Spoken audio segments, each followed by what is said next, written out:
Good evening and welcome to the PSGL of season 29. It's the F13 event. Round 9, it takes us to the Algarve International Circuit near Portimao in Portugal. The brand new circuit, or the newest circuit, at the timing of recording of F1 2021. I'm Tom Cairns. Joining me alongside is the winner of last week's F10 race in China. That is Jack Tyler. Good evening. Good evening, Tom. Good evening, ladies and gentlemen, boys and girls. Welcome to F13, sorry, not F10. That's my division. F13 here in Portugal. The first PlayStation race around this stunning track in the Algarve. And I'm sure for one, looking forward to it, especially as it's a new circuit. The drivers will not know how to take strategies, how to take the pit lane, for example, obviously because the pit lane is quite dangerous as well. So this is going to be an interesting strategic battle, I think, Tom. I can imagine so, and I think it's going to come down to experience, because I don't know how much practice each of the drivers have done in their own times in preparation for this event. We're waiting on a few drivers to make their way into the lobby before we do get underway with an 18-minute qualifying session. But just a few changes is that Gareth Hall, who is second in the championship, is not around tonight because he's apparently at a stag do. So Don Danks, one of the reserves, has been called in place of him. And Flying Carats will be racing once again, this time in the Alfa Romeo in place of Tomo Jr. Last but not least is that Speedquin, who's the only driver to competed in a race but not score yet in this division so far in this championship. He is in place of Clausen in the Mercedes and should be remaining there for the rest of the season because Clausen has been asked to move down to reserve. Yeah, so changes around the not scoring a point yet. Of course, he got pole. I think he got pole last week. So obviously it is as a staggering stat to Ferguson, but he's got pole twice, I think, this season, and he's not scored from that. But see, I think he spun out of the lead last week, actually on the last corner, didn't he? When he's getting under pressure from Mr. Grumpy. So this you'll be hoping to turn the wrongs into rights and hopefully turn those 0 points into a good, decent amount of Hall points to really kickstart the season, really, and just get as many points as possible. Yeah, just to correct you a little bit, Speedquin has been on pole 3 times, in fact, so at Spa, Silverstone, and last time out in Shanghai, but he's still yet to get a point on the board. But should he remain out of trouble, I can imagine he will finally score his first point of the season. We know he's got the pace, but he hasn't quite got the consistency at the moment. So, one big thing is that Gareth Hall isn't around tonight, which gives the championship leader, Dino, in the Red Bull, an opportunity to open out the gap. I mean, the gap is 9 points at the moment coming into this round. There are 6 races to go after Portugal. So Dino will be thinking more about the championship at this stage. I mean, as much as he would love to be going for the victory, he's got to be playing it safe here. But will he do his usual tactic of just starting at the back of the grid and making his way through the field? I believe so. I think he's done that both races since I've been commentating on. I think he'll do it again. There's been talk as well that Mr. Grumpy might do it as well because obviously it's helped Dino a lot. So yeah, obviously if it's helping another driver who's leading the championship, why not do what they're doing? If you can't beat them, join them. That's the famous saying. So why not join them? But yeah, I can understand why he's starting from the back of the grid, just to avoid the carnage, especially around this track. You've got very tricky corners. I think there's one that's kind of shown you in the picture there. I think it's turn 4. It's an extremely hard corner because you go uphill. And it's a blind corner, traction's a bit off, as well as turn 8, which is another very hard corner. So expect some spinners there, especially if they're driving on off GC. It's an extremely hard sequence of corners, those two. But it is a nice free-flowing track, so the drivers should feel really, really comfortable once they've got the grips. Once the rubber's been put down, the last couple of laps will be some very, very good laps to watch on board of them. Opinions are mixed about this circuit, and you mentioned about turn 8, which is quite a notorious corner that is so easy to lose the balance of the car on entry. Speakwith's saying that he likes the track, he's already done some racing experience on it, so he's feeling good about a decent result, which is fantastic to hear. F53 Mo saying he loves the track, don't know how it'll do on race day. And Dan, who's come out saying that he likes it, is definitely looking forward to racing it. It'll be his first race there in a league, so goodness knows what will happen there. And Camrals, in terms of his response to it, last time he raced there, he DNF'd under traction, so he hopes that it'll go better for him. Yeah, the track is in my opinion, I love the track. I think it's a great track. I think it's the way the co-masters have done all the undulation and obviously the hills and stuff around the sequence is a beautiful track. Anyway, I think it's on the coast of Portugal, south of Portugal. But yeah, the undulation is amazing. There was rumours that they wasn't going to do the undulation before the track was done. Actually announced to the public to see, and obviously there was undulation. Obviously, we've got Imola coming at some point this month. We've got Jeddah coming at some point next month. So I think they're on next season's calendar in season 30.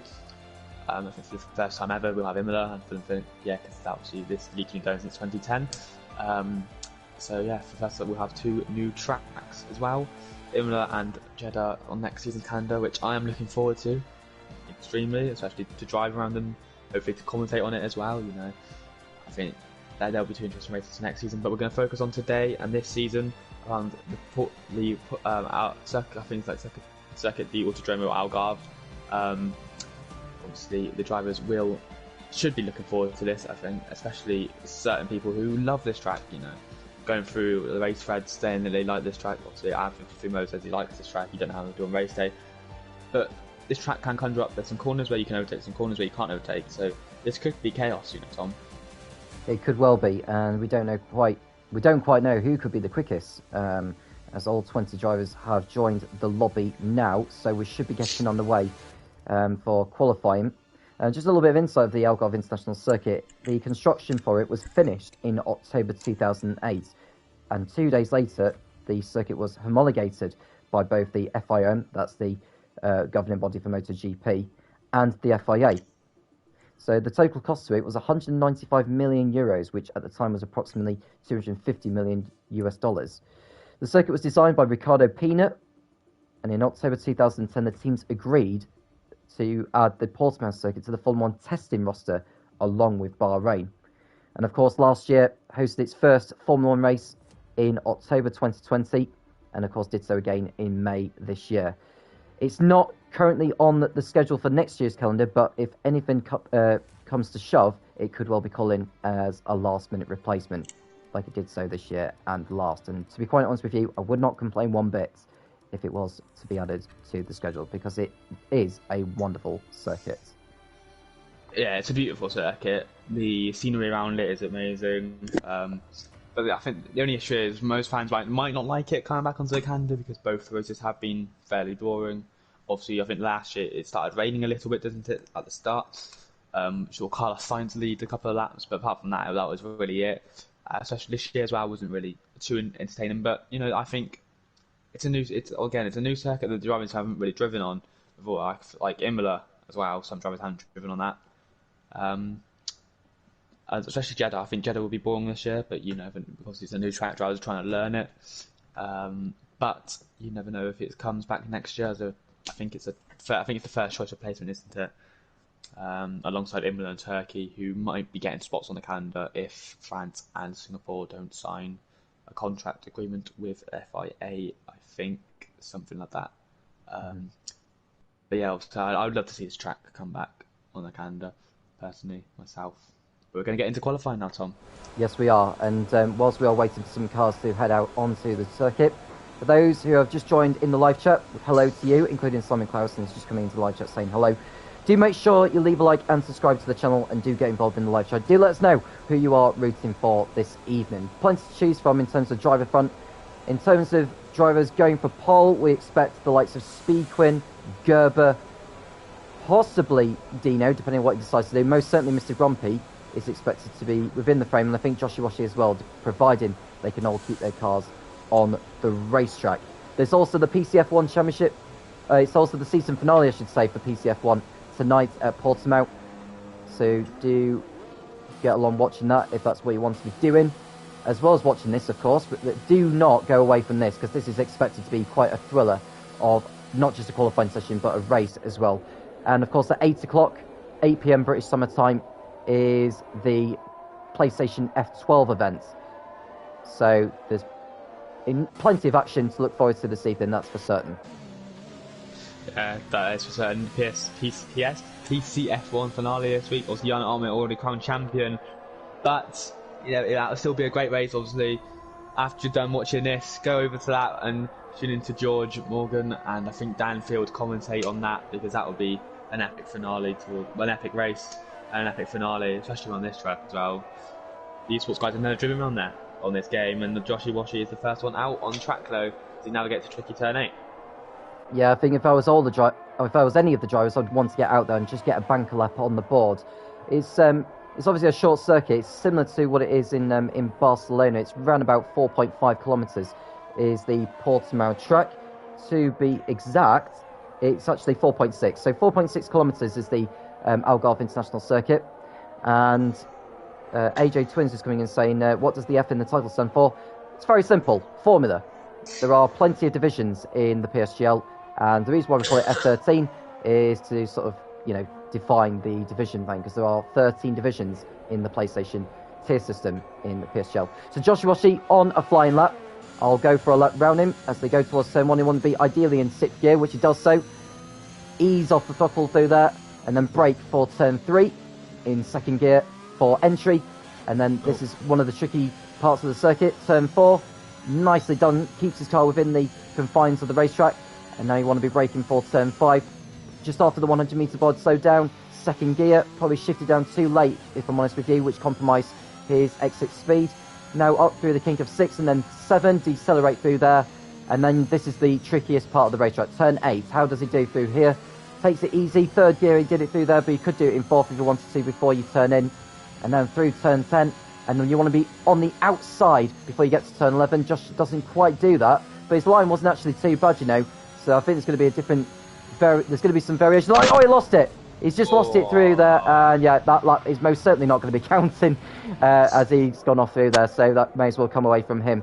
But that's the whole part of the undulation, is that it can catch you out over the course of the lap so far. So we watched Gerber. Camerals has lost it. He's coming back into the pits actually. So yeah, so I don't know. I don't think he's on a qualifying ban or any sort. Is Camerals, so that could well be just him just doing a lap and then go to the back of the grid like what Dino and Gareth Hall have been doing a few times this season. But Gerber's posted the first lap of the session. It's a 1:17.8. Yeah, Sebastian will come to the line now and we'll go 1:18.6, just faster than Dion Nolan and the Aston Martin on medium compound tyres. Yeah, with Josh's spin, that's the cause of the fact he got I think he got a bit too close to the curb, and you can lose it like that. Again, it's the undulation on this track. It can catch a car out anywhere. You can lose it anywhere on this track. This track is very, very edge of your seat stuff. And Speedquinn has gone 6th on his Mercedes. They do Gant's going just behind him in the Williams, Tom. And we've just seen 53 Mo go over the line as well for McLaren. He's on the mediums. He goes 7th on a 1:18.9. So at the moment, it's the two Hasses of Sarking and Istrai who are fastest, but there's still plenty of drivers who are on flying laps right now, who are yet to set a time.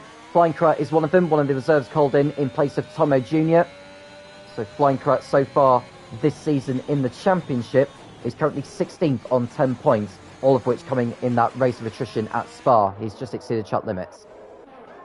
Yeah, that was wide at turn 8. It is hard. You go too close to the inside at turn 8, you're going to spin. You go too far to the outside, you're going to ruin your lap time and ruin your qualifying potentially. It is such a hard corner to get perfect. It's very rare, if at all, you get perfect. I don't expect anyone to really be on the edge in that corner. I expect them to be quite cautious on all their laps. So Mylan, who took a tight line through turn 11 there, which is not actually the best line. I mean, if it was me, I'd have taken a wider line and then gained more exit speed through that section. So that's my advice to the drivers, if I'm allowed to give that. But here's Gerber, who's going for another run here in the Mercedes. It's nearly a 10th up from before, but he's lost it! Oh, how's it? Oh, he lost it there at the hairpin. So the little left kink there, and he's lost it at. So Gerber, who's on 2-lap hold sauce. Again, it's just, as I said, the track, you can lose it anywhere. It's such a hard track to navigate, and to just really do. It's so hard to just get it right, and if you do get it right, you're going to be guaranteed at least a top 5, because many drivers will not get it right, and you'll be up there. But Gerber spins on a 17.8, then that could be good enough to get in top 10 with what we've seen from respective guys as well. But it's shameful, gutting for him, not shameful, gutting for him. wrong choice of words there. My apologies for the Mercedes driver. But I think FaZe Wickler's on another lap, maybe potentially. Yeah, well, FaZe Wickler's just had a lap time invalidated, so he's just going again. On board with Flying Croats as he makes his way through turn 13, and now he's got a hairpin of 14 coming. There's quite a few hairpins around this track actually, around Portimao. So Flying Croats' exit wasn't particularly the greatest, but we'll look to see how his time compares. He takes as tight of a line as possible through that long undulating turn 15. It's a 1 minute 18.2, and that puts him 4 fastest on the mediums ahead of his teammate Savetti.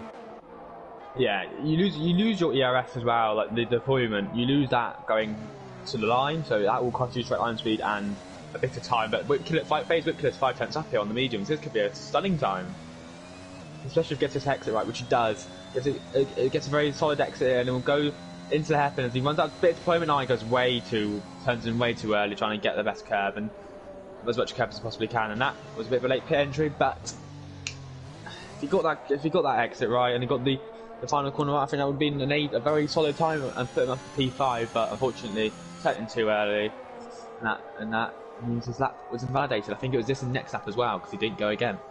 Yeah, that's the thing. If you do exceed track limits at that last corner, or even on the exit of turn 14, because if you do exceed track limits through there, the next lap can get invalidated as well. So you've got to be really, really careful and not be too greedy around this part of the racetrack as Joshi Washi goes through now. Takes a tight line on entry, which is fine, but through here, this is where you need to keep the car within the limits. He does so. So Joshi should be posting a lap time here. I'm surprised he's actually going to the pit wall actually through that one. Yeah. But he still goes second fastest on a 1 minute 17.7. That's the quickest way to go. You have to. The drivers aren't actually going over the curb. So basically, from what I've been seeing, the way to get as quick a lap time as you can, go to the last quicker time, is you go over that right hand curve. I think what FaZe Wickler tried doing, and then stick into the right towards the pit wall, and I think you'll drop a couple of hundredths, maybe a tenth if you go all the way to the outside on your previous lap. But yeah, okay. I mean, he turned to the right to the pit wall. It is the quicker way to get to the line. Maybe some drivers know that. There's a wheel in the middle of the track there actually. If you think that, I think that is Gerber's right rear wheel. That's still in the middle of the track there. So yeah, danger. That'll be from Gerber's car. They don't need to worry about that because that is, if they are going like through that tyre, then they're not going to actually touch it. They'll just, it's basically ghosted if you want to put it in those words. But Speakwin is on a flying lap now. He's behind Milan, who thankfully gets out of the way. Speakwin is on a better lap than what he was doing beforehand. On the medium compound tyre. So Speakwin, who is a pole sitter 3 times this season, but still without a point, he's got a great chance to end that drought here this evening. You can see his ERS has ended. I suppose the advantage of having your ERS ending in that is that it gives you more time to actually put your car to the inside as you're about to go over the line. Yeah, but it also means you lose straight. Dion, no, what a time on the mediums! Wow, you might have got a distant slipstream from the McLaren there, but that's a good time for Dion, especially on mediums. But as I was saying, yeah, I think you do lose a little bit of time on the straight line speed. But at the end of the day, as you said, yes, it might help you go to the inside quicker, which I understand. I mean, fair enough, but yeah, I would personally rather have deployment because it means quicker lap times and quicker straight line speed to quickly to the line. You know, that can improve, but you can also save deployment if you really want to around here and go to 0 or to none. Sorry, not 0, to no DRS deployment. There's nowhere really on this track where you can do that. But yeah, Dion No on provisional podium with 7 minutes and 39 seconds to go. Yes. So Dion Noel fastest on the mediums with a very, very good lap time though, as you pointed out there, Jack. Sarking in second place, and it's Joshi Washi third ahead of Istrai fourth. Gerber, who crashed out earlier, will be fifth or lower. Sabetti sixth, and it's Speakwin, Flying Correct, Don Danks and C running out your top 10 so far. There are still 6 drivers who have yet to post a lap time during this session. So just looking to see who is actually improving. Well, F13 Mo on the sauce, he just posted a time that's not actually quicker than the mediums that he set earlier on. So he's got some work to do to get himself up the order as Dion Noel makes his way back into the pit lane. So just looking to see who is really on a flying lap at the moment. I think Istrai is heading back to the pits as well. Yeah. He invalidated his lap, so that'd be a pit stop. I think Mr. Grumpy is going to stick to the back of the grid with Dino. which is fair enough because I think you're more than likely to win from the back row, as we've said multiple times over the course of the last couple of weeks. You're more than likely to win from 19th position and pole position, so why not risk it, eh? Why not go for it? It opens up some strategy options as well, doesn't it? Yeah, so, especially with his teammates sitting in P3. Maybe if he can get up to P1, he can do a bit of team orders, back everyone up, let the Alpine go, his other teammate go through and pick up some more points. But you know, Juve has just gone out actually with Anoisia onto the track now. But I think Joshy Washi is ready to go for a lap potentially. I don't know why he's gone slow here because this could hamper his straight line speed. He's starting to go now, and here comes Josh then for a flying lap of the Portugal circuit. This will be a great onboard to watch. Yeah, I imagine Josh is going to be going for pole this time. Well, watch him go through, so as well as you can see some of the cars coming out of the pits there, you can see some of them just taking the alternate pit exit through turn 1, which is personally what I think should be the pit exit for Formula 1. I think it's for MotoGP. I think that's the circuit, or the alternate pit exit that MotoGP use, but Formula 1 don't quite use that. They use it where the car just tends to feed back out onto the apex of turn 1, which to me is wrong. It should be what MotoGP use. Yeah, I think it's also there's a bump on the pit exit as well. So if you just go flat out, a stay goes provisional pole there with 17.246. I think if you just go flat out on the, you'll just go over a bump. I think you'll go airborne, which means your car can get damaged and stuff. I think that's why they've not put it like that. Maybe, I have no idea. I personally think it should be MotoGP 1. I also think the pit exit should be a little bit less dangerous as well. I think the pit exit should be more sort of right, like, you know, we'll see it when Josh comes around the final corner. There's a bit of track there. I think that could be like a pit exit, just throw it that way. But obviously, I'm not a track designer. That's how this track was designed. That's how F1 wants it. So we leave it at that. But Josh is going to come around the final corner now. As he's 60 inside curve. Is he going to go to the right hand side towards the pit wall? Yes, he is. Can he beat a 17.2 of stay? No, he can't. He only improved by a little bit, and he goes P3 though. That does put him within. I'd have to say front row then. That's MotoGP front row. Puts him on the second row of the grid. So Joshy going third fastest at the moment. He did improve his time, and I think he actually improved a position, or a couple of positions anyway, because he's gone 13 thousandths of a second faster than Sarking, so he's up to third place with the lap he's just posted. Jehovin yet to get a lap on the board. Not quite sure where we expect him to be quite honest with you. He has been sort of trailing at the tail end of the field. Like as we've heard for the season, yeah, he's spun off the track, but at least there's some time out there that helps slow the car down. But yeah, that's his lap ruined. Even before it started. Oh, sorry, no, it did start, didn't it? Yeah. Lap ruined and tyres ruined. Tyres hot as well, so it's going to be just try and calm down, go back into the pits, get a new set on, and bolt for it. Just put as minimal fuel as possible, and then just go for it. So we just watched Sarking make his way through. He's 4 tenths down from before by sector 2 actually, so I wonder if he's actually going to just back out of this lap. He may not do. Yeah, he's 6 tenths down by sector 2, so yeah, he's not on a quick lap. He's Sarking. Speakwins on an invalidation. The next one's Dan. The next one is Dan. Yeah, so Dan, as we watch, he's over a second up from before, so this is a radical improvement here from Dan. As he approaches the Alfa Romeo there, that's Sabetti, who's just about to start flying. So actually, Dan may be able to get a tow down the pit straight. He needs to make sure he takes as tight of a line as possible without exceeding track limits. And then he's got the DRS, which he can use over the line. He did lose some time in the final sector, but at least he does improve his lap time. But he's only 13th. His last corner, the way you took the last corner, he took a wide approach, which is going to lose him. But I lost him about 2 tenths there, so. Well, that's probably where he did lose the 2 tenths, but still, he's got time. I think there's time in that lap, and obviously 2 tenths will put him above Azuka in a very good position in P11 as Flying Croat just runs a bit wide at the turn 5 hairpin there, going to turn 7, and turn 8, which is going to be hard. But yeah, see, power isn't really put down until halfway through the corner, which halfway through the exit, which is just. Oh, when he's backed off his lap as he lets his teammates let him through, who's on the fly, I hope. Yeah, excuse me, he's 2 tenths up there.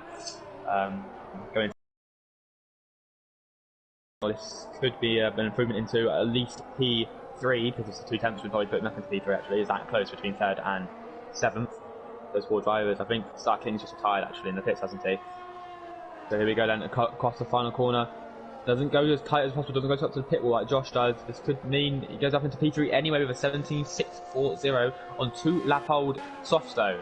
So he hasn't got time to go back around and pit, I don't think. I think it's a minute 30 seconds left. Yes, there is.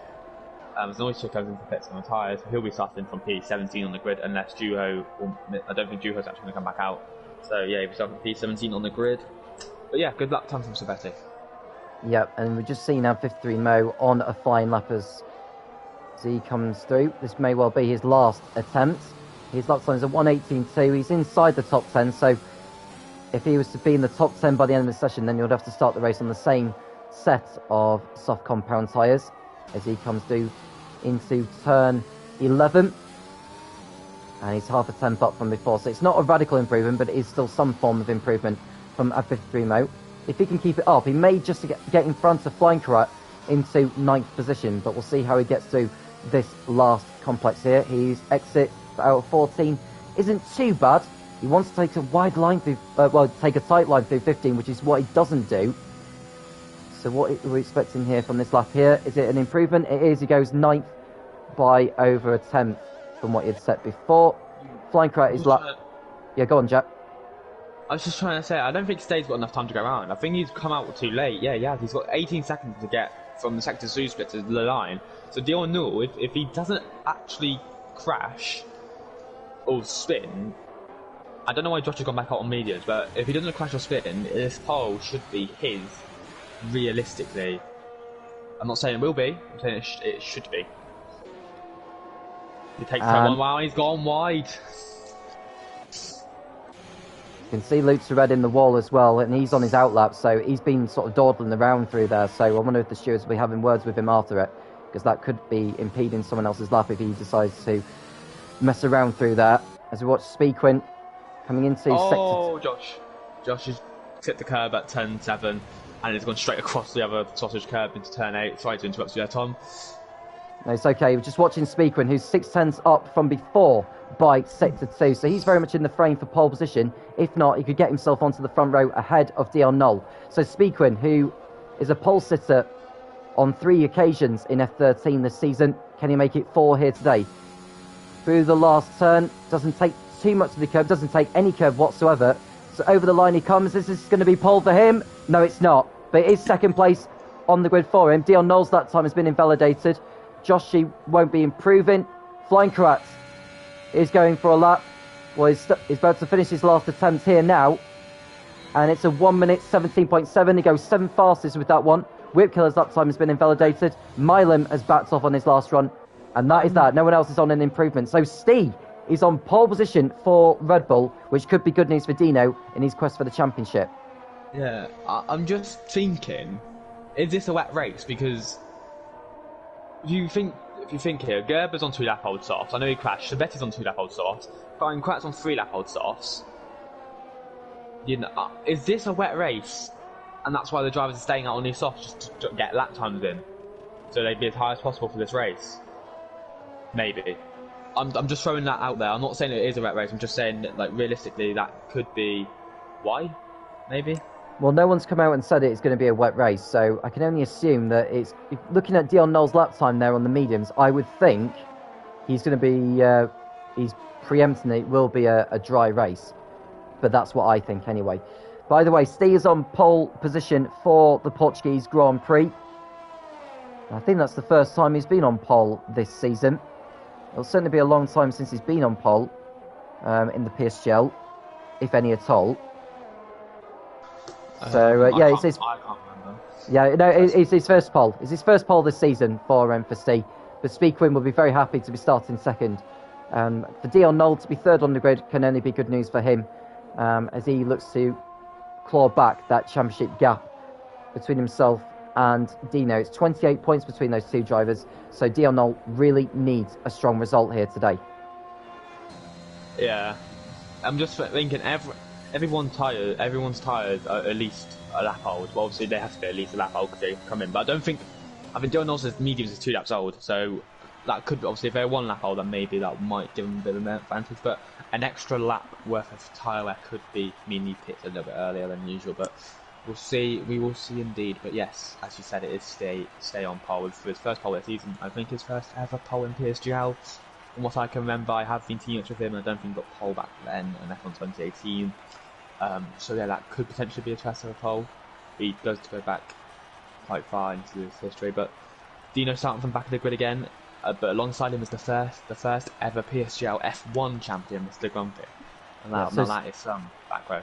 So Steele on pole with Speedquint and Dion Noll ahead of Sabetti and Joshi, and Sarking and Flying Krat, Istrai Gerber, Abithirimo, FaZe Wickler, Dondanks, Dan, Milam, Lutzered, and then we've got all those that didn't set a lap time, including Dino, who'll be starting at the back of the grid along with Mr. Grumpy and Jehofin. So Mr. Grumpy, 19th on the grid as far as I know, Dino 20th, and Jehofin's 18th, which means in 17th position, I think it's Camrals and Enosia in 16th. Enosia and Camrals. So it is a dry race then, but there is cloud cover in the distance, so maybe my hints for that race could be put into full mode here. But obviously we will see as time goes on. But it's a long race. It's 33 lap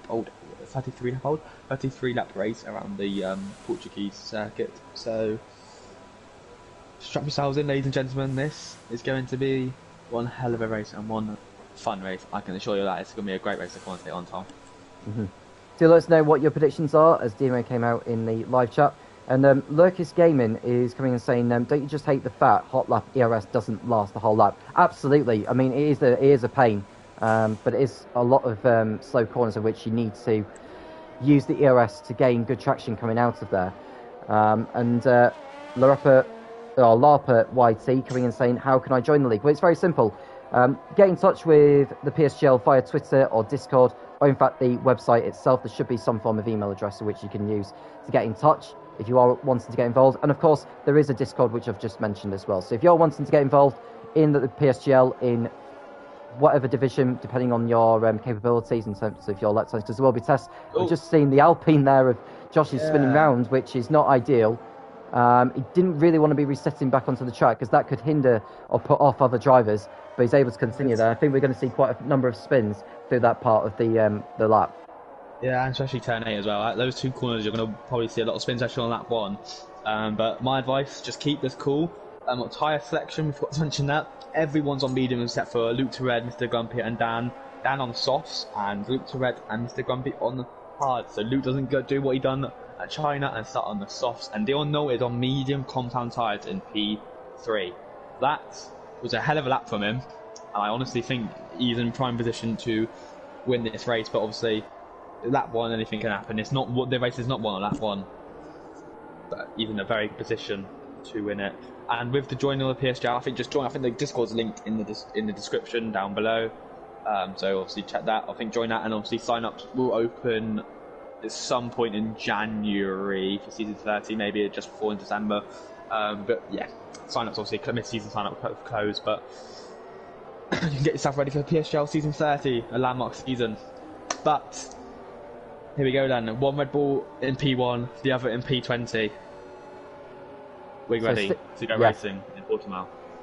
So Steve, about to place his car back onto the grid. Speedquint alongside. He is desperate for a good result, as is Dion Noll. This is a very important race for him if he is to be in the championship hunt with Gareth Hall, who is not racing tonight, but Dino most certainly is the championship leader. So Dino will be fighting his way through the field, and I imagine Mr. Grumpy, who is 4th in the championship and the only driver to have won more than once this season. We've had 7 different race winners from 7 different teams win from the first 8 races this season. Could we have an 8th in 9? We'll soon find out when all 20 cars line up on the grid for this 33-lap Portuguese Grand Prix. Steve in the Red Bull on the right, Speedquint in the Mercedes on the left, who will get down to that first corner first. The 5 red lights appear in front of the drivers. When they go out, we'll be racing here in Portimao. It's the lights out, and away we go. Steve gets off to a good start. Speedquint gets bogged down, though, and is being swamped by the Aston Martin of Dion Noll and the Alfa Romeo of Sabetti as they go through turn 1 together. So Steve, a long way out in the lead, and Sabetti gets in front of Dion Noll into turn 2. Now they're coming towards the hairpin for the first time of turn 3. Everyone seems to get through the scopes. One of the Haas is going over the coast quite heavily there, but everyone's through safely, and Steve gets off to a flyer start here, Jack. Mr. Grumpy up into P12, phase whip cleared out of the Grand Prix, he's crashed at turn 4. That's gutting for the AlphaTauri driver, but yeah, I think there was some contact made. I think there's a bit of front wing debris, and Luke Tered's on the hard in P10. I think there was some contact made at the back there. A lot of drivers went wide. I think there was a front wing end plate. I think that might be phase whip clear actually. The end plate he went off, and that's why he crashed into turn 4. But yeah, Grumpy, Mr. Grumpy in P12, Luke Tered in P10. That's a good start from the medium runners, and Dino only up into P18. Not good for the championship leader. Gareth Hall watching on will be happy about that. In fact, he hasn't got up to great ground yet, but it's a bit of carnage in midfield. But nice good start for Steve. Already out of DRS range. That's what he wanted. That's what he wanted indeed. Perfect start for him as Mr. Grumpy gets past that 53 mode. So just see Mr. Grumpy going up to 11th place. He's done very well from the back of the field. He was 19th at the start. He's now up into 11th position. That's despite being on the hard compound tyres. So a brilliant effort from him so far. So Steve ends the first lap in the lead with Speakwin in second place. Then it's Sabetti, who's half a second adrift, in third, with Dion Knoll down to fourth. But he was one of those that started on the medium. So we're expecting to fight back once those on the soft compound tyres start to fall away. Oh, Dino's front wing that went right off then. He's coming into the pits. Is that an early pit stop, or is that just a front wing change? It is a front wing change to go on to another set of medium compound tyres. So it was his front wing that went off then. That's got him for the championship leader. As Marlin's out at turn 4, he's spun there as well, and he's done what Sergio Perez done in the 2020 Grand Prix. It's a virtual safety car. If that was a full safety car, Dino would have been in a real spot of luck. Will that upgrade to a full safety car? No, it won't. So it is a VSC on lap 2 of 33. I just wondered whether Dino had actually been in contact with Face Whitkiller at turn 4, because Dino was obviously right at the back of the field. I think the contact may have sent Dino backwards, hence why he's got that front wing damage and he's gone into the pit lane. And Milan, as you just said there, Jack, he's out of the race. He's done exactly the same thing as what Whitkiller's done, except he's gone off into the inside of the exit of turn 4, whereas Face Whitkiller went off at the outside of turn 4. So 2 retirements already before we finish the second lap of this race. Now, could this prompt drivers who are on the soft compound to come into the pits, because they all have to adhere to a VSC delta, which means they can't go too fast or too slow, but it looks so the top 3 are staying out. Just seeing, and Flying Carrat's coming in, so he's taking the opportunity. Yeah, Flying Carrat in the Alfa Romeo coming in, and I think to reserve, isn't he? I mean, I would personally say out soft compact cars go up to like that 12, 13. Obviously, they'll last a little bit longer now, but he's going to bite the bullet. So is Juho Finn, but I don't think he made contact with Whitkiller. I think Whitkiller's a little bit up them. And just P18 anyway. But he might have. Obviously, I didn't see anything. Yeah, as the VSC ends now, and there's a huge gap between Dion Knoll and the top 3. What's happening here? Sabetti's going to go for it on speed, Quinn into the hairpin. As Dion Knoll just not had a great VSC restart there, or was he just lost out so much time because of his delta? I think maybe, I think he may have got caught napping, or maybe he's trying to adhere to the delta, because you do have to adhere to the delta until the very last second when it ends, because if you do exceed it when it ends, you will receive a drive-through penalty. Dino and Juho Finn right at the back, battling away there. Obviously, that pit entry is so dangerous, isn't it? I think Dogdanks has spun, hasn't he? Yes, he's spun at turn 8. That's not good for the Williams driver. It's not a great start to the Grand Prix for Williams, and Jos Capitao will not be happy about that. No, he won't be. And Steve is coming round to, and the exit of turn 14 is 2 seconds clear of Speakwin, so he's crucially out of DRS range. So this is good news for Steve, and he's in helping his teammate for the championship, actually, because Dion Knoll is in 4th place and quite some way behind the top 3. So once they do eventually come in, there's an incident in sector 2, and it's Jehoven who's gone off the track. Yeah, I think he clipped the curb at turn 7, sending him into a spin. It's not been a great lap at all for Williams drivers, has it? Dion Knowles almost lost it in turn 1. That's because he was battling with Joshi, because Joshi had the DRS behind him, and he'll have the DRS actually coming out of turn 4 as well, because there are 2 DRS zones on this Portimao track. The one of them of which is where the driver's just going through now, Dion Knoll and Joshi, before they get to turn 5, and the other is on the pit straight. Yeah. Excuse me, the only 2 real back straights on this track, really. But there was a bit of a DRS train falling away from Gerber. I think Gerber's left the session, actually, that's why. Or he's just ghosted the internet. I have no idea. But yeah, it's got 2 hard runners behind him, so unless he can join back in the session quickly, because I think he's left, or he's just that, like, desync, I have no idea. I don't think he said that he left, but yeah. Joshi Washi and Star King also in a bit of a DRS train with Dion Knoll. They might have to get past him here to really propel themselves forward into Sabetti and Speaker need to get a move on, otherwise Steve will be out of sight by lap 10. As Dong picks up a penalty. Yeah, so Don Dogs becomes only the second driver so far to pick up a time penalty. Dan is the other one. Steve posts yet another pass as that. Having said that, Sabetti has taken that away from him. So Sabetti, with the DRS, I think he had the DRS as well, which could well have come to his aid in getting that pass. Here goes Josh down the inside of Dion Knoll into turn 1, and that's 4th place going to the Alpine. Next up, behind Dion Knoll is Sarking. So Dion Knoll cannot afford to be losing too much time in just allowing cars going by, because he'll be stuck in the turbulent air. Yeah, he won't. He will be, and the turbulent air isn't great, especially I think on this game as well. It's a lot worse than it was last year. But a lot of these drivers are running wide at turn 4, probably just trying to avoid spins and stuff. But here comes Mr. Grumpy on Gerber. I don't know if Gerber's left or not, but Mr. Grumpy's going to try and get the move done. And he does get the move done. So he's up in P9. So Mr. Grumpy passed the disconnected Gerber. Gerber should come back in shortly, but Mr. Grumpy's now up to 9th place already. He's now behind Lutzered, who is the other driver to have started on the hards. So both drivers doing very well. Lutzered doing very, very well for once, actually, because he hasn't been in the best of form in recent races, but he's been in the best of form here today. That's at 53 Mo.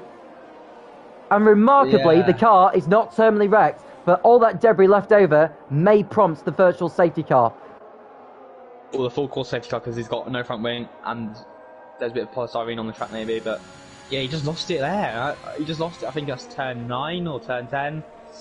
Or turn 11 actually, sorry.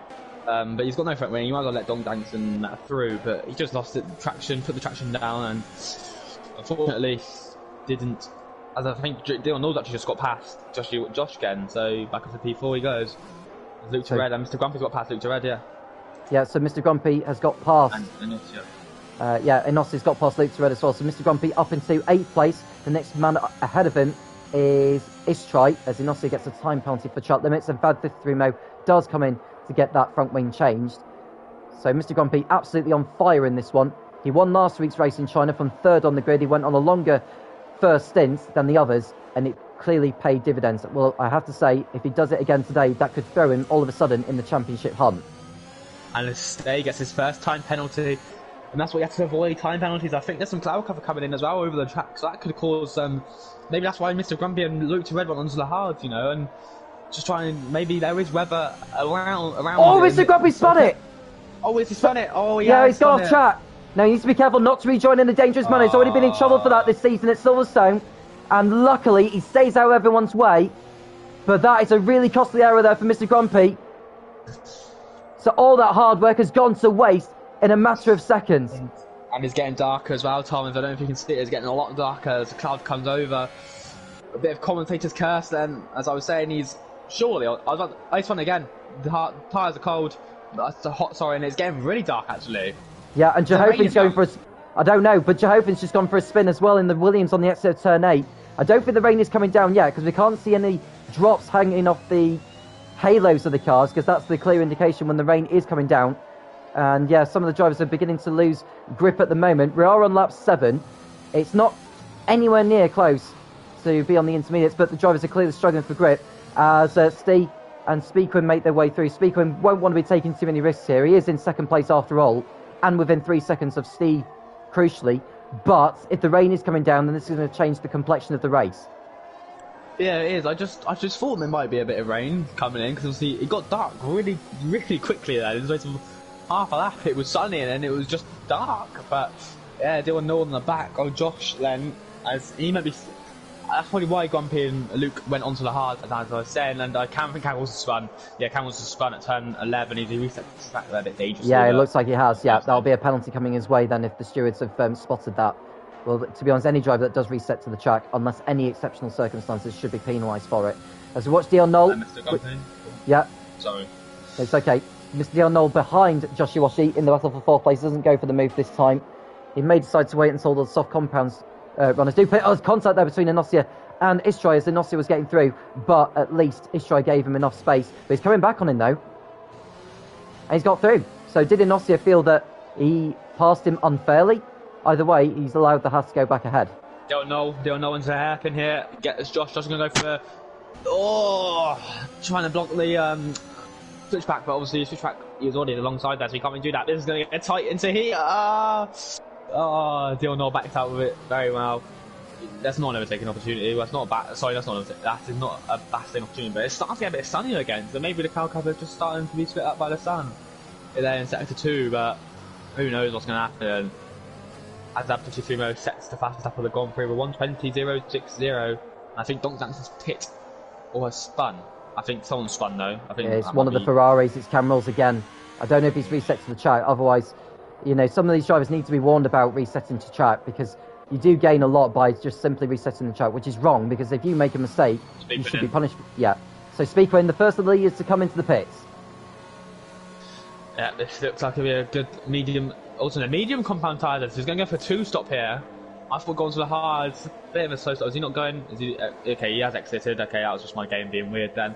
But yeah, it looks like the Suns decided to come back out and play with him, play again, because they didn't want to get covered by the cloud for too long. And then Speakwin comes back out behind his Mercedes teammate, or is he going to come back out behind Dan? He's going to come out behind Dan, but he's got a big gap to the Ferrari of Cam Mills.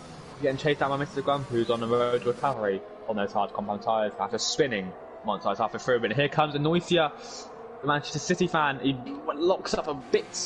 He went a bit too deep on the brakes, but he gets a better exit because he's on the outside. They're going to go side by side here, just a repeat of what Josh and Dion Nor did. Is he going to back up this time? No, yes, he is. Oh, that was very close. That was very close. Yeah, very extremely close. I'll tell you what, they made contact on the exit of the corner, so Inossi needs to be careful, doesn't make contact too many times. As Istrai leaves the door open for the Aston Martin to get through, and Inossi should go through and up to 6th place, which he does so.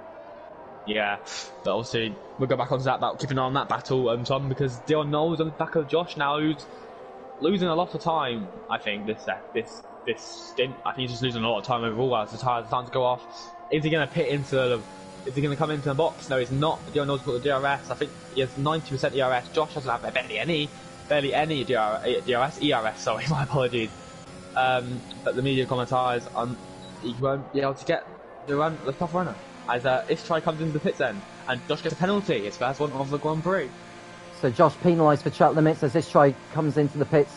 I'd imagine this is going to be a 2-stop race unless he goes onto the hard compound tyre. He's going onto a medium, so I'd expect him to go on a long second stint and possibly come into the pits for the soft compound tyres for the last stint, which will be very, very interesting. I think we're going to see a mixture of strategies here, Jack, over the course of the race as Joshy gets past Dion Nol. He passed him actually, because Dion Nol I think got ahead of him at turn 5, and now Josh Roshi's got back through on him again as Dan gets another penalty for track limits. Yeah, I think this with the strategy I thought would be a normal soft hard, but maybe the softs are going off quicker than anticipated. This is good information for any other driver watching this who's racing on Sunday, or the F12 runners who are racing in about 20 minutes. So this is good information here, but as Noisia picks up her second time penalty of the Grand Prix, the Star King shot out of the DRS range, actually. And I saw him outbreak himself into turn 3, I think it was. So at the moment, it's a strictly battle between Dion Nol and Josh, who will prevail, who will lose, basically. Josh going to come into the pits? No, he's not. And again, ERS is a massive issue, and I think Donk-Dank has spun at turn 8 again. 11 laps gone. So we've seen too many spins at the moment in this race. I mean, I know it's a new circuit for the PSGL, but you would have thought the drivers would have had enough practice on this before the race had begun. So we'll just watch Dion Nol close in on Josh. Is this going to be a similar news to what he did on the lap before? He's thinking about it. He's spun again, Donk-Dank.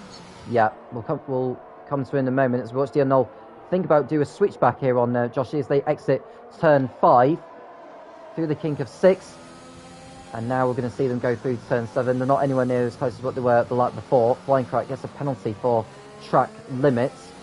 He is behind Mr. Grumpy by around about 1.5 seconds. Speakwin, who is now ahead of Dan, he's got less than 5 seconds to make up on his teammate Gerbert, who I don't even think his car is controlled by himself, actually, still controlled by the AI, so it should be an easy move there for Speakwin. I think Speakwin's within the distant gap between the pits. My English went out the window again. But I honestly think he's within that range. I think like 28 seconds to lose. I think he is gaining massively on the leader. So maybe the softs are running out, but here comes Dion Nol then on Josh. He's not going to use DRS. This isn't really a lot of overtaking place if you're going to go side by side through here. But he backs off and he's going to go into turn 5. But they are closing on to Betty in second place here, Tom. They are, and Sabetti's losing ground crucially to Steve. So Steve can, I think, is in this window now where he can just do the one stop and go onto the medium. So Speedquin posts a new fastest lap of the race, and his pursuit. So here's Noel down the inside of turn 5, and that's a very clean manoeuvre there, and he should slam the door shot on him into third place, and should be going after Sabetti now as Sabetti's tyre starts to really fall away. Josh spins! Oh! He luckily avoids Dion Noel. Yep. His car's ghosted, thankfully, as Sarkin goes past. So Josh just got a bit too carried away after being overtaken, and now Inossia will get through on him. Yeah, that's the soft tyres for you. They go off. He's going to go right down the inside of Inossia. Josh is going to see some red mist. He's forced Inossia a bit wide there, to be fair. He's angry. He's very angry. Oh, he's gone for a spin again. He's spun again. He's getting too carried away now, is Josh. So he may as well just get back into a rhythm, or perhaps just come into the pits and get, at the end of the time, get another set of tyres on. Yeah, it's the youth, it's the inexperience of Josh there. He's angry at himself for spinning, but he just got to keep his calm, just keep calm and just focus now. Obviously, the podium's gone. He's just got to focus on his race and himself, not anyone else's race. Get as many points as possible. He's still within the points range, but Sacking and Josh come in instead of Gerber's AI or Gerber himself. I think he's actually back in. I don't think that's ghosted anymore. The Dan's also in, but speaking up into P6, who's now, I think, is in that pit window. But he's doing a 2-stop unless he somehow manages to stretch those mediums a stupid amount. Yeah, so Sarking rejoins ahead of Flying Crat, although Flying Crat on warmer tyres may be able to get in front of him, although he's gone off track actually to overtaken, so he may be asked to give that place back by the game itself. It doesn't quite do that, so just looks to see when Steve will be coming in. I mean, to be fair, he's got all the track position that he needs, so won't want to be staying out there for too long. So I'm sure he'll be thinking about wanting to come in on for a set of the Unicorn. He's in. So Steve comes in, what should be the only pit stop of the race for him. Well, there's Speedquin. He's coming through. He's just come out the sector split into turn 13, now into turn 14. The Red Bull Boys going to give him a good stop. Yes, they are onto the medium compound tyres. Well, they weren't last.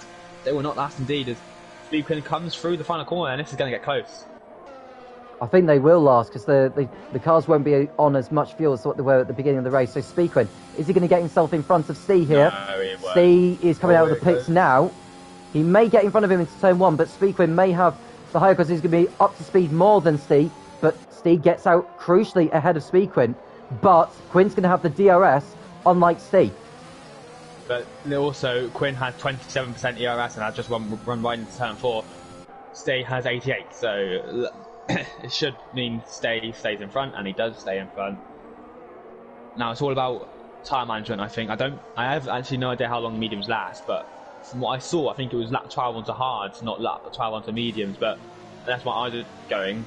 My eyes going. I think that was the case. I think that was Speedquin's only chance to get past today, actually, because I think he's going to run away into the distance. Well, in his case, hopefully run away into the distance, but in our case, hopefully we see a battle for the lead. And Speedquin will be going for it. He wants to get in front of Steve very, very soon. As Luke's Red there coming up to it at the moment. He started the race on the hard compound tyres. He's third place on the road at the moment.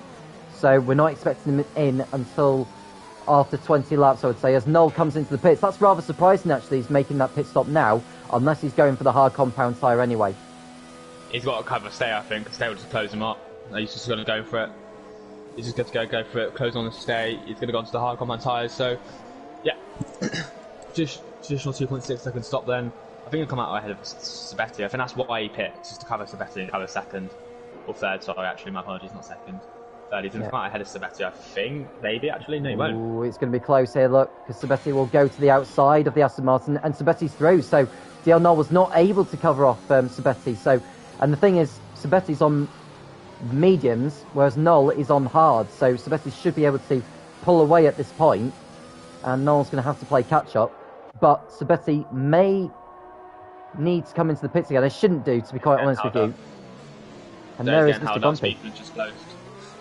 Sorry to interrupt you, Tom. Speedquin just closed massively because Luke's Red's holding up Stay, and Stay's not going to be happy about this at all. Is he going to go for it here? No, he's not. So this is going to be a good position for Speedquin to be in. He's on 5 lap old tyres. stays on 0, but well 1. But we go then, and I think Dongdanks has spun at turn 8 again. Yeah. This will get interesting now, because Luke Red's not going to have DRS, and Niki will, so Luke Red should be out of the podium positions by turn 1. Here you go then. Enossi is in the pits as well whilst we're watching this, Jack, so this is a battle for the lead, as Luke Red loses the lead, and he should lose second place as well. He shouldn't fight Speedquin, to be honest with you, because he's not in that battle, so he lets them through and just gets on with his own race. Yeah. Not in the battle, it's a Ferrari, and Sabetti has got past, I was going to say has got past the Nausea then, but Nausea's has pit, hasn't he? But Speedquin hasn't got a penalty. That is the key factor here. Stay has a penalty, so he needs to get 3 seconds in. I think Speedquin's got 2 warnings, because I think he's just run wide again. No, he's got 1 warning, my apologies. But, so 5 tenths is the gap. He needs to close 2.5 seconds in order to win the race at the moment, Stay. I don't think he will close that gap out, because he looks like the Speedquin's just staying relative to him. Yeah, and Speedquin is going faster than Stee at the moment. Looks like Dongdanks has spun yet again in the Williams. So dear Dongdanks, not been a great race for you, has it? But we move on into P1 and 2, and as the battle for the lead is progressing at Speedquin, who was about 3 seconds behind when he pit in quite early, actually on lap 10 or lap 9 for these medium compound tyres. He is on a 2-stop strategy. I think we believe stays on 1 stop. Obviously, we don't know how poor or good Stay's time management is. And he sets the fastest lap of the Grand Prix, who takes it off Speedquin. And Dongdanks gets a 3-second time penalty to add insult to injury. And he also, I think, just retired, or he's just spun again. Yeah, he's lost his front wing, so I think once he comes in at the end of this lap, he will retire. There's no point staying out there if you're going to keep spinning like he has been doing throughout this race so far. Whereas Speedquin, he's going for glory here in the Mercedes. Now, he's neither... got no ERS. Sorry to interrupt you, Tom. I mean, Speedquin is right behind with DRS. I mean, it's a very difficult situation because Speedquin is on less grippy tyres at the moment than Stee is. But it's just, does he need to manage them more? Yeah. It is a tricky one for Speedquin, because if I have Speedquin, I just go for it. So I'm on a 2-start strategy, all guns blazing, just don't worry about tyre wear. Oh, he goes onto the curve there a little bit, but he's got no ERS and stays sort of 65%, and he's got 30, so he's not going to be quicker than him on the straights. He just somehow needs to manage to find a way. If I Speedquin, I would just stay within that second, but don't use my ERS. Just try not to push. Just stay within a second. See where the leader is weak at. Just he gets his first. I think it's his second actual penalty, and just see where he comes, where he's weaker and where he's quicker. You know, where you lose time, where you gain time. That's what you got to do, I think, when you're behind a leader. But he's out of the DRS range now, and Dongdanks hasn't retired in the pits. He's come out on the soft compound tyres, and he's just trying to take the fastest lap off Stay. But yeah, lap 18 out of 33, over halfway in this race, it's flown by. Yeah, I mean, we've only had a virtual safety car in this one. We've not had a safety car at all. But Stee's gap over Speedquin has been 1.4 seconds. Or it is 1.4 seconds at the minute. He begins to pull away. But remember, Stee does have that time penalty of 3 seconds, which will be added to his time at the end of the race. Luke Red still going well, actually, on the worn hards at the moment. I'd be interested to see how far he can actually take them. But how long does he stay out there for on those hards? He's got to go past that 20. I think you've got to go onto the softs after you come to the pits on the hard. There's no point going onto the mediums. You've got to go hard, soft. That's the strategy to go if you're starting outside the top 10, in my opinion. So Sabetti in 4th place ahead of Dion Knoll. He has pulled away from him, and that's because he's on the mediums and Knowles is on the hards. Mr. Grand Prix still yet to come into the pits so far. He's in 6th place despite that spin he had earlier on.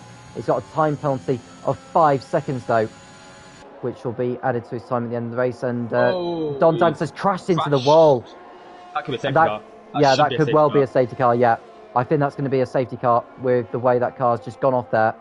So I don't know how on earth he's managed to do that. Did he try and come into the pits and then just went in too quickly? By the way, he might have spun and then hit the wall and then that's retired him in the pit there. But it looks like the safety car is not coming out unless it's a really late one. No, it's not going to come out. bizarrely. Yeah, I mean, that's interesting. I mean, I'm actually glad it hasn't done so because I've enjoyed what we've been seeing in this race so far. So Steve's in the lead with Speakwin in second place. 1.8 seconds is the gap between the two. So Steve continues to pull away. He knows the situation in regards to going for the race victory. F13 Mo in for his second stop of the race. And he's gone to a set of mediums this time. And he will rejoin in 16th position. Yeah, F13 Mo, I think he started outside top 10. Or no, he was in the top 10, wasn't he? Yeah. So he's lost a lot of positions. But at the end of the day, as he said, he didn't know what his race pace would be like. But he liked the track, as he said. But it's just one of those days where things go wrong for these drivers, and I think a lack of practice has put that into mode. As we see Sarking, who's on the back of Mr. Grumpy. This is the only battle within 1 second, apart from his other teammate who's just got him within 1 second. So here he goes with the DRS. Flying Crack's got 5 second penalty for speeding into the pit lane. He's going to go around the outside. No, he's not going to do a switchback. Has a very good move. He's outwitted the Fox. He's outwitted Mr. Grumpy, the most experienced man on this grid, the first ever PSGL F1 champion, and he's run wide there. This is a great battle, and Mr. Grumpy goes round the outside. That's brilliant. You'll have DRS as well. Bit of slipstream as well, and for Sarking, is he going to go for it? No, he's not. So the experienced man stays inside P6 on 19 lap old tyres. So Mr. Grumpy in 6th place at the moment, getting back on Sarkin. That was a brilliant move round the outside into turn 4. We've just seen Flying Crack come into the pits. He's been penalised as well for speeding the pitting. He's now 14 seconds worth of time penalties, Flying Crack. There's no way he will finish in the points with that. So he's pretty much out of points scoring contention. But Speakwin, on the other hand, is on course to get his first points of the season, as he's currently in 2nd place on the road, which could be the race win, depending on what happens with Steve up ahead. Yeah, I think Speakwin just got to manage his tyres now. I think he'll come out of the pit 3 second time range. I think Stade's got this in the bag unless he does some awful error, but you know, we will see, unless there's a safety car obviously, then that means Stade's in a bad position. But here comes Sarking. I think we've seen a spinner. I think that's Dan. That's pit spun at turn 8 on the map by the looks of things. Yeah, the only Alpha Tower is Sarking gets past Mr. Grumpy, and he gets a warning for that as well for his overtaking. For him overtaking Mr. Grumpy. Mr. Grumpy, is he going to come back at him, or is he going to be experienced enough to know that his race isn't with Sarking today? It's his race is with points. He spun quite dramatically actually out of podium contention today, but he's going to stay within 5/10 of Sarking. Is the Alpine driver. So Luke Red 7 seconds off the battle for, well, off Speakwin in 2nd place, but he's not fighting with him at the moment. He's carrying too much speed there into turn 11. I don't get why drivers are taking a tighter line through turn 11. You want to be on the outside and getting more exit speed through there. So it baffles me, to be honest with you. Yeah, I think because the racing line's the inside, isn't it? I think always the outside, kind of into the inside. The line I take is I go outside and inside because it's the best line to take really. If you go outside and cut into the inside on the curb. But yeah, many drivers obviously. I think it's just a lack of practice that's really got them a little bit. You know, as we watch Flying Crow out, he's gone really wide actually there. That's a bit too wide. But yeah, I think it's just a lack of practice. You know, maybe potentially, or maybe just the new track has just really baffled them so much to the point where they are struggling on it. And as Dan spins again at turn 8, that corner is claiming a lot of people. Yeah, and it's no surprise. And Dan, he's been really struggling in this race, and he's about to be lapped by the race leader. I think Jehovin's right on his tail now, actually. So, Steve in the lead right now. I doubt that he'll come into the pits for a change of tyres. I think Speakwin's going to do that. But it's just, can Speakwin make up all that time by pitting for the soft compound? He'll lose about 25 seconds, so add 2 seconds onto that. 27. Unless Steve pits again, I don't think he will. I think you might just. I think Speakwin's race at the moment is just to manage his tyres. They look gone. They do look gone. Well, they're over 40% anyway because the shininess is completely gone off them. I think Stage has got a little bit, left. Yes, it has. But maybe we see something as, I think we've got Cam Rules who spun. Oh, he's hit the wall. That could be a safety car because that's his front wing gone. Yeah, that looks. I don't know how he's managed to do that, to be honest with you. It may be a VSC. I think if he joined the track and then just completely overdone it again and spun, I caught the last bit of that. I don't think it will be a safety car. I just think David's already gone. Yes, it has indeed. But not great, as Luke Red and Mr. Grumpy both pit on the same lap.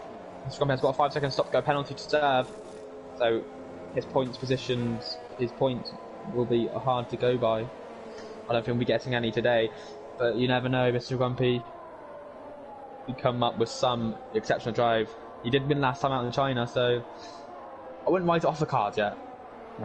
And this has promoted Dino up to 9th place. We haven't spoken that much about him in this one, but should he finish 9th, he will be on course for 2 points. Having said that, Joshua Wash's time penalty is currently 6 seconds, and Nossia's penalty is 12. So he could gain a couple of positions here, which would be crucial for his championship here for Dino. It's been pretty much a safe gain in this one. He's spun again. Camel's spun again, or he's probably getting in the way. But this is the issue. Dino's on 20 lap old mediums. He pit for lap. If you remember, he pit on the VSC because his front wing. He's got to pit in again, which means he'll lose time, and he'll drop down to P13. As Speedquin does come into the pit again for a set of soft compound tyres, and that maybe, just maybe, that might force Stay into a covered drive potentially, unless he, maybe I'm not too sure, but as Campbell's retires into the pits, but Stay might have to cover him off here. I doubt he will, but you just never know. Panic station, you could panic and just do that. But Stay should be experienced enough to know that he doesn't need to come into the pits again unless his tyre wear is that appalling already, which I doubt it will be. Your top 3 now is Dion, Noel, Sabetti and Sten. Dion Noel's going to get past Sabetti here to turn 5. He overcooks it massively in the air bin. He's going to go run a bit wide. He's going to get a better exit, but he's got, of course, to give the position back, surely. Yes, he does. He does. As Dino has pit again, by the way, gone. Yep, so Dino into the pits now for Red Bull. He's stopped behind. He's stopped behind Camrals. Oh, this is terrible up here for Dino. He really didn't need this at all. And this has cost him a chance of points now. And now Speedquin has been penalised. I mean, it's a very dramatic 24, isn't it? The man in P6 he's on course to get his first points of the season. Touch wood, hopefully. But Dino, that's got no points for him this week. Then, as Gaffel's going to be smiling like his stag do. He's going to be smiling anyway, but he's going to be smiling even more now that his championship rival has got no points today, which is very bizarre. I did not expect Dino to be getting no points, and the guys who start on the back row grid won't be getting any points by the looks of things, unless... Although there is a battle, actually, no, Gobert's got points, hasn't he? He's in points here, but unless Grumpy is quicker than his tray, we will see. But Mr. Grumpy on his way back to recovery points then, after he did spin on lap 6, I think it was. But again, Mr. Grumpy will have DRS and Tom, you want to go through this? Yeah, so Mr. Grumpy with DRS behind his try in the battle for the final points paying position on the road anyway.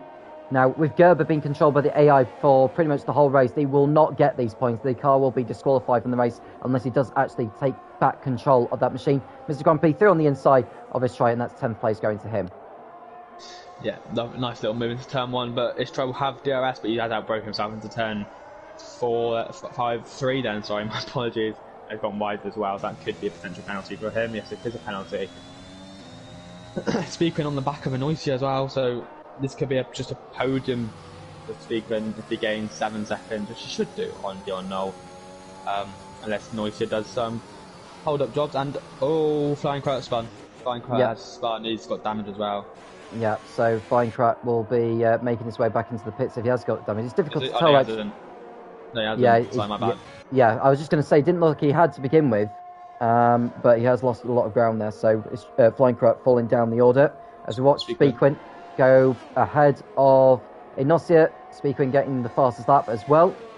On his way to achieving it, and he goes up to 5th place on the road. Next man ahead is Sarking, who does not have a penalty at all, whereas Speedquin has got 3 seconds and Inossia's just been penalised yet again. Yeah, he has been penalised yet again. And Speedquin's gone wide there, so that'll be a warning for him. This could be a potential P2 for Speedquin if he gets out of Sarking's 3-second range. Sector 1, Josh has spun and has lost some wing, if not all of it, and the Alpines, Mr. Grumpy is going to get a P8 here at least. This has been a bit of a great stint for Mr. Grumpy. Good 2 laps for him. He's got no penalties. You know, everyone in front of him has got penalties. I think he might even gain on Anoisia if he closes up quick enough. So yeah, if Josh is a good teammate, he will let himself out the way of Mr. Grumpy. Gutting for the Alpine driver who's running in a solid P7, I think. I mean, Lutz-Red is in 7th place and he doesn't have a penalty to his name, but he is 11 seconds behind Inosia, who's carrying a 15-second time penalty. So as it stands, Lutz-Red would move up a position. He'll close on him. Oh no! Oh no! The Grumpy's kicked the back of Josh, who's not got out of his way, and he spun round and could his luck get any worse? Seriously. Yeah. So just looking at, I mean, to be honest, if Josh knew his front wing's gone, he would have at least let his teammate go by and not get involved in his shenanigans, and Mr. Grumpy's lost out in that. So I think Josh is going to have the book thrown at him for that, because that is really careless, irresponsible driving. He was on the race centre line. I know he's trying to get out of the way, but surely just go off the circuit at that corner. And Mr. Grumpy's going to come in for damage as well. He doesn't get points. Yeah, he's not going to get points, and neither will Josh Washington. To be honest, Josh Washington does not deserve any points out of this one after his calamity with his teammate, and his teammates having to suffer because of it. So Dino back in. Yeah. So Dino is back into the points now, which will become 9th because Gerber's car is controlled by the AI. So potentially 2 championship points is coming back in Dino's favour, despite being stopped in the pits by Cameral's Ferrari, who had to retire. Yeah, it's been a. We thought Dino wouldn't get points after he got stuck behind Cameral's, but he has been able to get points here. And Sabetti is going to get overtaken by Dion Knoll, who almost lost it on the straight actually because he's just cut, changing direction on the straight. But going back to Josh, I don't see why he just didn't go off on the right hand side, on the left hand side, sorry, and just let his teammate through that way because he's going to lose positions anyway. So I don't know why he just didn't go off that way. But it is gutting for Mr. Grumpy. But Dion Knoll now has 12 seconds, in 5 laps, or 6 laps, sorry, actually, to close in. I think this race stays unless something calamitous happens. A disaster happens, really. Yeah, so Speakwin in 5th place on the road behind Sarking, who does not have a penalty at all, so Speakwin needs to get on with this, really. He should be within DRS range, actually, because he is closing in on him all the time as they go through turn 10. And Dan spun in the AlphaTauri. He's the only AlphaTauri left in this race. So Sarking still in 4th place as Flying Correct sets the new fastest up of the race. He's currently in 12th place, so he's outside the points, so he wouldn't get that point as it stands. And he's just been penalised again for track limits. Is a reward for fastest lap? You're getting a penalty. Speakwin's getting another award. He's got another penalty as well, which is gutting. That means potentially his podium chances are blown out the water. But it's been quite an interesting second stint here, Tom, hasn't it? Yeah, it's not been. Yeah, I would say that it's been a mixture of strategies. And Danny's off again in the last corner. What on earth is going on with him in this race? I do not know. Combined with no traction control, and hot tyres, it's not going to go well. That's literally, and especially as a flat out corner, it's just not going to go well there. Speaking has got past Sarking, so the Quinn passes the King into P4. Yes, so Quinn passed Sarking to go up into 4th position. The next one ahead of him is Sabetti, who's fighting with Dion Knoll still at the moment. Dion Knoll not able to pull away, but you have to say Steve's margin is so convincing he could just afford to back off if he needs to. He doesn't need to be taking any more life out of the tyres now. No, absolutely not. He just doesn't need to. He just can keep it cool, calm and calculated. Just drive his way to victory. Yeah, it's been a long time since he won, actually. I cannot remember the last time he won. I know he definitely has won before, but it's been a long old time. A few years, definitely. So a bit of a wind drought, but Sabetti, is he going to come back at Dion Knoll here? I doubt he will, because the DRS is quite low. But the Williams here, I do hope, should get out of the way pretty quickly. Tom. So, Sarking lets Mr. Grumpy through there. He'll be on better tyres, actually, than Sarking. So Mr. Grumpy is just going to be absolutely livid, ironically. So, yeah, he's gone through now, and yeah, he's just fighting for pride at the moment. He's 4 seconds behind Jehofen, who's carrying a 3-second time penalty. So at least Mr. Grumpy will move up a position, which will be by no means any consolation. Sabetti within a second then of Dion Knoll as they go through turn 8. And Dion Knoll, I have to say, on course for a good haul of points today. As it stands, he would finish ahead of Sabetti. And I think Sabetti could well be losing the final podium position to Sarking as it stands, but we've still got a few more laps to go. Yeah, they're both on 6 second time penalties, as I think Dan's just let through the hat of Istre. That's what the yellow flag is for, but I think, yeah, both on 6 second penalties. One's on very, very old mediums, the other's on quite new soft, so I think at this moment, Sarking will be on the podium. So Sabetti, within a second still behind Dion Knoll. He used the DRS to at least pull away from Speakwin, because Speakwin is not behind any cars ahead of him, or is he actually, because he's got the... he's just allowed Mr. Gumpy through, hasn't he? Yeah. Oh, no, he hasn't. That's due hoping, in fact, that Mr. Gumpy's just behind him. Yeah, so I nearly got mixed up between a Williams and an Alpine, given the liveries that they have this year. Especially the colours on there, on the timing screens are very similar, especially on the mini lap. But yeah, no, he's sandwiched in between the 2 lap cars. He has got DRS now, but he should be... I don't think he'll catch up to Sabetti. I think the podium now is going to change. I think P3 will go to P5, P4. I think Sarking will be in P3, unless I think so anyway at the moment. Unless Sarking gets a penalty, I think the leader it's about 6 seconds there actually. So he might not get it. We will see come the end of the race. It's 5.8 seconds now. So this is going to be... Sabetti just needs to gain 2 tenths on Sarking, and he should with the DRS if he can stay within the range. And so Sabetti in 3rd place on 16 lap old mediums, behind Dion Knoll, who's on 15 lap old hards, and so Dion Knoll should have the tyre advantage at this stage. 2 laps to go then. The driver with the fastest up of the race is currently Flying Correct, who's in 11th position, so he would not get the point for that, unless something dramatic. Although, having said that, Gerber, whose car is controlled by the AI, he would be disqualified because his car is being controlled by the AI throughout the whole event. So Flying Correct, providing he can pull clear enough of F13 mode, which is not going to happen because Flying Correct is only just under 3 seconds ahead of him, and he's got a 15-second time penalty. Yeah.